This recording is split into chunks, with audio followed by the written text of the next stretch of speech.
সরকার আনন্দের সঙ্গে জানাচ্ছে যে লক্ষ্মীর ভান্ডার প্রকল্পে তফসিলি জাতি এবং জনজাতি শ্রেণীর জন্য আর্থিক সহায়তা বৃদ্ধি করে মাসিক 1200 টাকা এবং অন্যান্যদের জন্য এই সহায়তা বৃদ্ধি করে মাসিক 1000 টাকা করা হবে।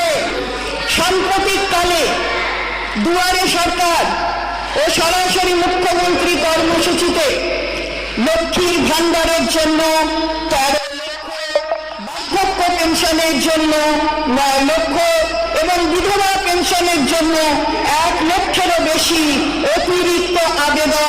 ঘুষিতে যারা আছেন তাদেরও 3000 টাকা বাড়বে, প্লাস 1 মে যেটা হচ্ছে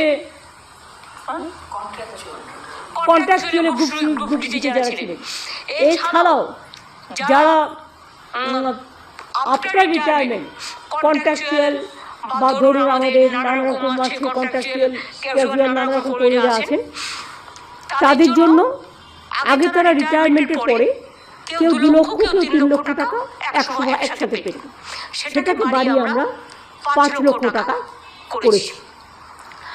আমাদের civic police, green police, village police তাদেরও 1000 টাকা করে মাইনে বাড়ানো হয়েছে। মিড ডে মিলে যারা রান্না করেন তারা 10 মাস টাকা পান, 2 মাস পান না, স্কুল যখন বন্ধ থাকে। আগেও তাদের আমরা 500 টাকা বাড়িয়েছিলাম, এরা খুব গরিব, একেবারে নিম্ন শ্রেণীর লোক। আগেও 500 টাকা বাড়িয়েছিলাম, আবার 500 টাকা তাদের জন্য বাড়ালাম, কারণ তারা রান্না বান্না করে, এটা দিয়ে তাদের অনেক সাশ্রয় হয়। মনে রাখবেন, গঙ্গাসাগর একটা সেতুর জন্য কতদিন ধরে আমরা বলেছি গঙ্গাসাগর তীর্থকে জাতীয় মেলা ঘোষণা করা হোক এবং গঙ্গাসাগরে জল পেরিয়ে তীর্থযাত্রীদের যেতে হয় তাদের জন্য একটা ব্রিজ করে দেওয়া হোক মুড়িগঙ্গার উপরে। আজ পর্যন্ত কেউ সে কথায় কান দেয়নি।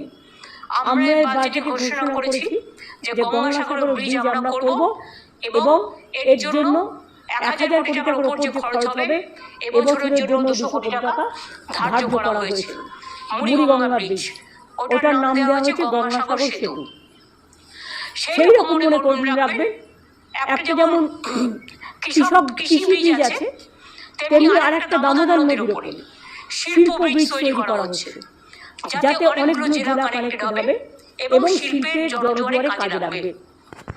আমরা 5 লক্ষ ছেলে মেয়েদের সরকারের বিভিন্ন চাকরিতে নিয়োগ করব, বাজেটে কথা বলা আছে। পুলিশ হতে পারে, টিচার হতে পারে, নানা ডিপার্টমেন্ট হতে পারে, গভর্নমেন্টের কর্পোরেশন হতে পারে, গভর্নমেন্টের মিউনিসিপ্যালিটি হতে পারে, গভর্নমেন্টের 5 লক্ষ কর্মসংস্থান সরকারি ভাবে আমাদের বেকার যুবক যুবতীদের জন্য এই বাজেটে রাখা হয়েছে। সুতরাং এছাড়াও মনে রাখবেন, এমএসএমই আমাদের প্রায় 1.5 কোটি মানুষ কাজ করেন, আর লক্ষ লক্ষ প্রায় 10 লক্ষ ছেলে মেয়ে ইতিমধ্যে আমরা কর্মসংস্থান দিয়েছি বিভিন্ন সরকারি এবং বেসরকারি কর্মচারী মিলিয়ে।